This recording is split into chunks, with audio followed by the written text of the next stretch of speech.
But we are only for it and they are available. Abakulira emirimu mu district ez'enjawulo bayite ba Chief Administrative Officer kossa ne batawuni kiraaka basinkanya okukubibwamu ttooki butya bwe baddukanyamu emirimu gyabwe.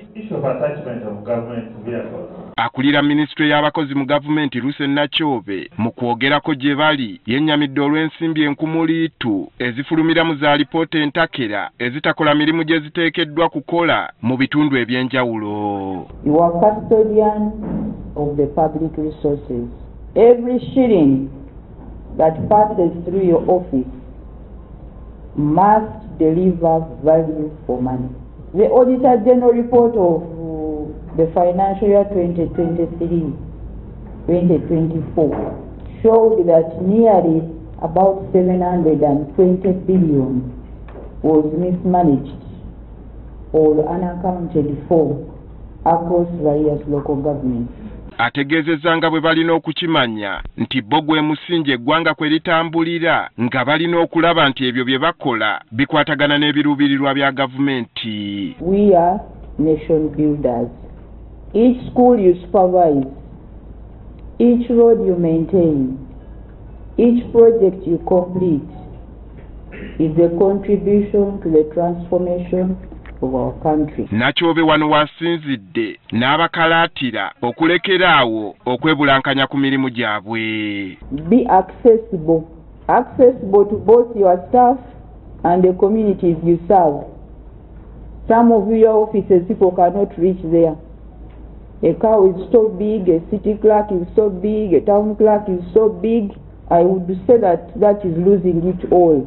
Ssentebe w'abakaawo Gabriel Gatama ku lw'abanne alaze okusomoozebwa kwe bayitamu nga bakola emirimu gyabwe naddala mu by'entambula. Bakaawo baakoma okufuna emmotoka myaka nga 15 mabega. Kati mu biseera bino byonna abasinga bati tebalina mmotoka. Kati bakozesa mmotoka kuva mu bitongole ebiri ku district. Kiddako kwe kusaba esente ez'okugula mmoloka z'abakaawo ne town clerk kubanga tosobola kubaga abantu bagende mu masomero.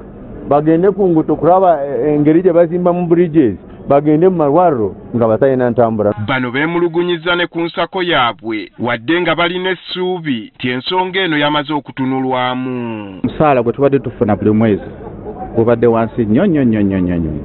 Naye bwe twagenda ekyankwanzi mukama waffe President yatwayo omukisa n'atusuubiza nti agenda kwongeza ki omusaala gwaffe. Ate bwe twogerera kati ndowooza babitadde mu budget. Bano batangaazizza ku ebyo ebiboogerwako nti bali enguzi we bategeereza nti si bituufu. Ekyo si kituufu lwakuba bw'ogenda ku district kati twale kati ekyo okuwandisa abakozi si bwe kiri mu district. Waliyo ekitongole ekikola ku ekyo bakiyita District Service Commission.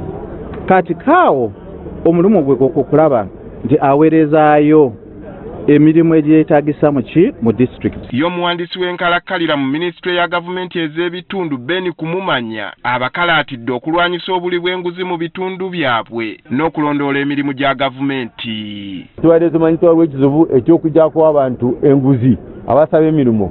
N'alagira local government bwe banga aziranga emirimu ziteekeko ekiwandiiko ekiraga nti emirimu si yakutunda agitunda abakola ekikolwa ekitalo mu mateeka ate gwe bagamba nti asabye sente bamu reporting. Batawuni kiraaka ne bakaawo babadde bafuna omusaala oguli mu bukadde 2 buli mwezi ng'ekirindiriddwa kwe kulaba oba sente zaabwe bwe zinaayongezebwa banaatereza enzirukanya y'emirimu. Andrew Kagwa, Agafeeyo, Spark TV.